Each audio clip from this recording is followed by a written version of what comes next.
Do you know what though? I think with social media now, everyone gets that all day long. Like, boys even get it from girls. I think it's just a bit like a screen for people to hide behind and behave in certain manners that you probably wouldn't in real life because it would be very, very peculiar. What's up, guys? We are back with another episode of the Breakthrough. And today we are joined with the lovely Jess Impiazzi from, you may know her from Celebrity Big Brother. She's an actress, and we're gonna talk all about her and her life and things that she's going through, and anything how else to that you're willing to survive in share the industry from criticism and abuse and overcoming it and staying focused. That's right. Isn't that right, Jess? It is. So you've become very successful, especially over in England, but these people over here are gonna know about you soon, for sure. How do you stay, like, what's the biggest challenges, before we go into your like success and how you cope and manage, what's some of the biggest challenges you face in the industry as a woman, as someone that's out there with their body and not afraid to hold back? What do you get? Women always have a hard time, haven't they? Let's be honest. Yeah. So like, you'll get, the biggest problem I've ever found is men thinking they can like, try and sliver in somehow, and you've got to kind of, I've had to wait out. That's been my biggest problem. Other than that, I've just had quite a good ride, and I kind of tried to do that. I kind of keep myself like, just flowing along with life, and whatever comes at me, I know I'm going to attack it and do well, but I've always found men can be a bit of a problem sometimes. The men is the problem in terms of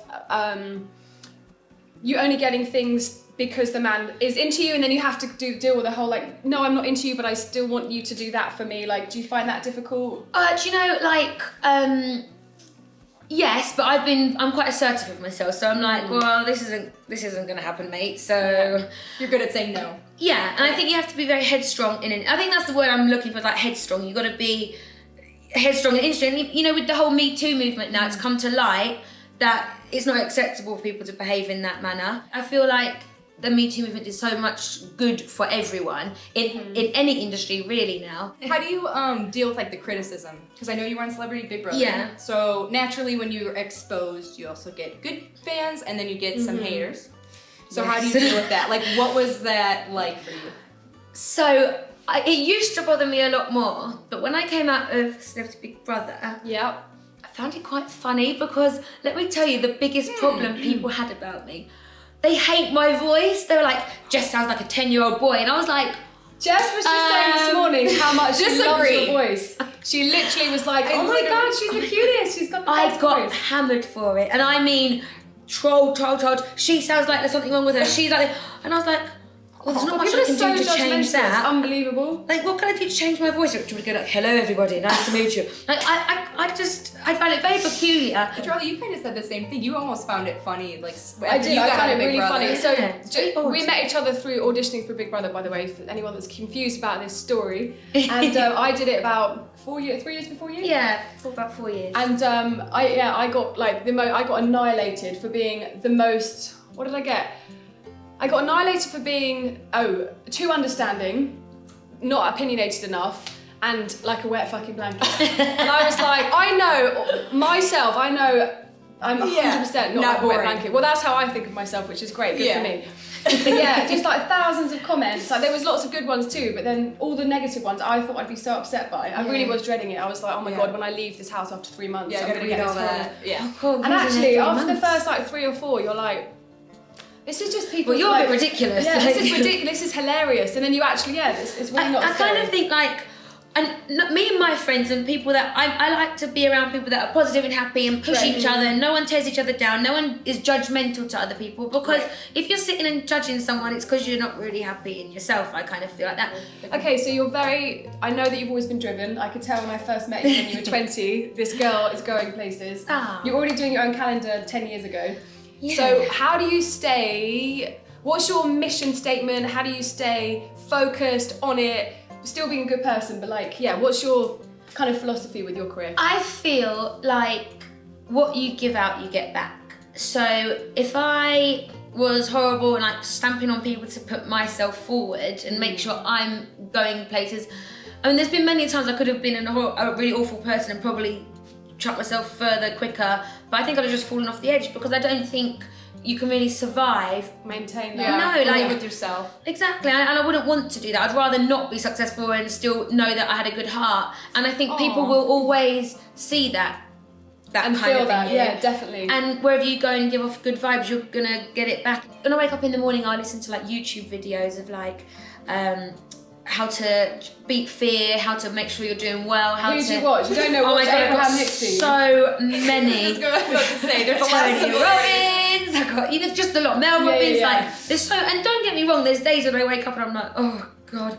But I feel like there's this Mel Robbins, she does this 5, 4, 3, 2, 1 thing, and it's like if you don't feel like it, you count 5, 4, 3, 2, 1 like a rocket blast, and you go and do whatever you're scared of on one. But it's true. I always think like moving here, for instance, I was terrified. I was just getting divorced, and I was like, oh my god, I had 2 houses, I had 2 dogs, I had everything set up. Wow. I just packed up and left. Like I gave away 80% of my life. Wow. Put it into 2 Good for you. suitcases, Courage. and off I went. And I thought, if I don't do that, I'm going to regret that for the rest of my life. And if it fails, I still had a bloody good time. So regardless, I can always rebuild. No kidding. It's like breezing through life. Yeah, you're very much in flow. I kind of feel like every time a door has closed on me, it's never been for a bad reason. And we'll look at things, when we lose something, I kind of feel like, oh my God, this has happened. It's going to mean this. It means I'm a failure, it means I'm this. But if you just let that go and just flow with it, something good always comes from it. Like something better comes along. You mentioned the divorce.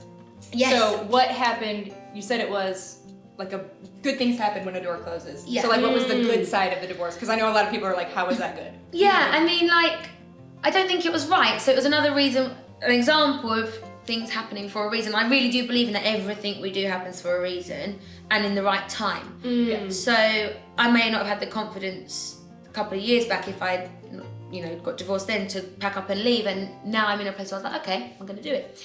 And I think going through that has actually showed me that it's been another example of how things really do, one door closes, another one opens, because it's given me a new lease of life. And I feel like a whole new me. It sounds cliche, doesn't it? But I feel like I'm back to being myself, back to having fun, doing what I want to do and living for me rather than living kind of for someone else, which is what I kind of got into. So these are going to be your years to find my power years. You've done this, you've done that, you've got her ways. She's off. I feel like that a lot in the 30s actually. People say the time of their life in the 20s. I hated my 20s. I had a shit time. Yeah. And since I've been 30s, even though I still had a ton of shit, but like in terms of in myself and mentally, it's like now's my time to really live how I want to live, do what I love, and just be free from all the old bits. I mean, my 20s, I was the same. My early 20s, I was like lost. I didn't know who I was. I didn't know what I wanted. I think most people. I was so lost. It took me till last year to be like, well, this is all I want. Why haven't I got it? So then I was like, okay, well, I'm going to do something every day towards it to better myself. Yeah. Okay. So what would be so for people that don't know where to start in their careers or a little bit lost, what would you say to your inner 20-year-old and everyone out there? How can they get their dreams? I would say just take action, because I think we get into a routine sometimes of doing things and they're not working, so we dwell on what's not working. But if you change your mind and work, like a cookbook, this is quite a ridiculous comparison, but imagine a cookbook, you follow the recipe, you're going to get the result. Look at people that have done it, that have done well, and follow their mindset, follow their outlook, you're going to get the same result. So you just got, I think if you look at things differently, rather than I felt like that's what I did in my 20s, I don't know about anyone else, but in my 20s I looked at things what weren't going right, and I always dwelled on what wasn't going right, which was kind of, you only can we go this way? Right. Yeah. When I think of things that are going right, you step in this way. Right. So that's. So you keep on like an upward spiral, keep positive, keep focusing on the stuff that you do have. And you attract it. I really believe in like, laws of from attraction. what I was when I was younger to now, I was miserable and I just kept getting miserable. So when I changed my outlook, which is a hard process to go through. Yeah, it is. Especially when it's like a set way of thinking your whole life, and then to redo that, it's uncomfortable. It's like it's like a change in the brain waves. How did you do that? For people that are in a negative mindset, how did you change it to suddenly because it's difficult to just go from that to that, like you just said. Yeah, I mean, I read a lot of books. Gabby Bernstein, The Secret, all the good stuff. All of the books, and it started off, The Secret was the first one I read, and I was like, okay, do I think this is a bit too much? I was like, okay, read a bit more. And as I carried on, I started just doing even like little things from these books, little tiny bits, starts to make little changes. And then it's the little tiny things you do every day that make the big things that actually change your life. Yep. So if you do one tiny thing a day differently, it will build up and then your whole life becomes a bit different. The beggar and the billionaire both have 24 hours in a day. So like I've seen... So it's just what you do with it that makes the difference. Yeah, right? and I think every minute counts. Yeah. Every minute you... Like, I used to, for instance, when I wasn't doing so well, I'd sit and watch YouTube videos, Netflix all day long. Sit there and I'd be like, I really want to be on this TV show, but I don't know why I'm not. It's like, because you're just watching everyone else do it. Like, Right, because you're on. go to class, find an acting class, get the So I was at action. theatre school and then I left and things didn't go so well. And then I was like, well, why aren't I an actress? Well, because you're not putting in the effort. So what do you need to do? Find a class, find that casting director, So find you took action. Take action, for sure. Because you go to a class, you're with like-minded people. Then this person might know this producer might know this casting director, and when you're with like-minded people, you're with the people that you need to be with. You know. Right. Yeah. So you don't care anymore what people think. Not so much. Yeah, not so much. So I'll just go 5, 4, 3, 2, 1, beat the fear. Done. Okay, that's everyone's challenge Like a for rocket. this next week is 5, 4, 3, 2, 1, go. So even if you see a cute guy, a new friend, whatever you want to do, Or a fancy do gym. it. Or the gym at all. Yeah. Can be intimidating. Oh, I like that. 5, 4, 3, 2, 1. Let's do it. Cool. Anything else you really quickly want to say before we do a goodbye? Do you want to say anything straight to the peeps? Something, leave them with something? Yeah, I just think self-love is so important, so look after yourself. Thank you so much, guys, for watching another episode of The Breakthrough. It was so great having you, Jess. And we'll see you guys next week. Bye. Bye.